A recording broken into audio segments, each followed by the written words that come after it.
Thanks so much for joining me here. You guys kicked off Budweiser Made in America this year. How was it out there? It was amazing. It was awesome. We had a lot of fun. Yeah, it's hot. It's Very very hot. awesome. It's fun. Yeah, So can you guys introduce yourselves? Like, tell us a little bit about the band. sure. I'm Dylan. I play guitar in the band, Young Rising Suns. I'm Andy and I sing and play guitar. I'm Steve and I play the drums. I am Julian. I play bass. So, after Made in America here, what is next for you guys? What is the rest of, like, this little bit of summer that we have left hold in store? That depends. When will this be aired? we're actually in the process of announcing quite a bit of stuff. And we're doing sort of an elaborate rollout with it, kind of secretive. But there's going to be new music, going to be touring, and all sorts of stuff. So. It's fine. That's the way to kind of do it to keep fans like anticipating it. Do you know what I mean? It's like release a little bit here and there and like just keep them hungry. You know? They wind up like hating you for the second that you do it. When you keep them so anticipated, they hate you with a passion and they say all these bad things about you. And this happens with all like a lot of fans in our demographic anyway. They wind up hating you for the minute, and then once you actually roll everything out, then they're back and obsessed with you again. So it's kind of it's a very weird dynamic, if you will. It's strange. I think the way we're doing it, it's kind of alluring and it draws people in. And like Dylan said, it kind of upsets them for a moment, but it's fun. It's all part of the fun, I think. You know, it makes the whole thing more special and it's different. It's not just like here's all of our stuff. You know, it's kind of a more interesting way to do things. I think it involves our fans more and kind of brings our community a little bit closer. Can you tease us at all about what you guys mean? You guys released the High EP. Like, so what's next on the horizon? Any teases? Definitely new music in October. Definitely touring. Yeah, touring and new music, which is pretty much our bread and butter. That's what we do. That's really it. It's like it's gonna be really fun. We're excited. Awesome. How far along in the recording process are It's you done. Yep, Yeah. everything's done. We're always kind of getting back to our creative selves and trying to write and create. But as far as the next release goes, it's all ready to go. So. Yeah. What's the headspace like in the studio? To be honest, for the latest stuff that we're going to be releasing, it was a bit scattered. We've been on tour for the past year and a half straight, and in that time we've been kind of expected to write a full album, more songs, just keep going and going. So it's been a little tricky because when you're on tour, the last thing you want to do is write a song, because we give so much to our live show that.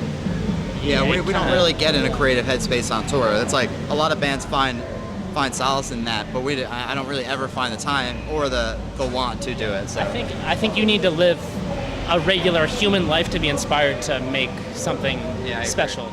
So. Though some of the places that you guys have traveled, you've been on the road, does that ever take on a character though in the music, like a little bit? Yeah, for sure. I mean, there's inspiration in everything. Like just being in the streets of Philadelphia today. I mean, Bruce Springsteen wrote a song.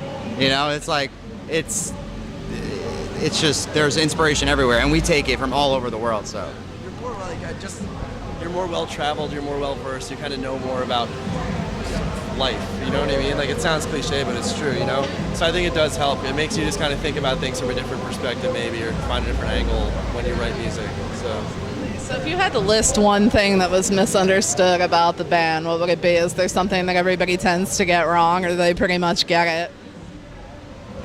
I think people are starting to kind of grasp who we are a little bit more. We're relatively new, so that, I don't know, there's a lot to learn about us, but at the same time, we're who we portray ourselves to be. We're not trying to be cool. We're not trying to be like secretive or anything like that. We're just trying to be ourselves and trying to let people know that that's what's cool, to be yourself. yeah, exactly. So I think it's misunderstood. Yeah, for us, like there's never been an element of like let's try to be this cool band. It's like let's just write songs and have a good time, you know. And I think a lot of people and some peers might might think that, and it's like one of those things that we just never really focused on. And so I mean, that makes us very proud to just be ourselves and do really whatever it is we want to.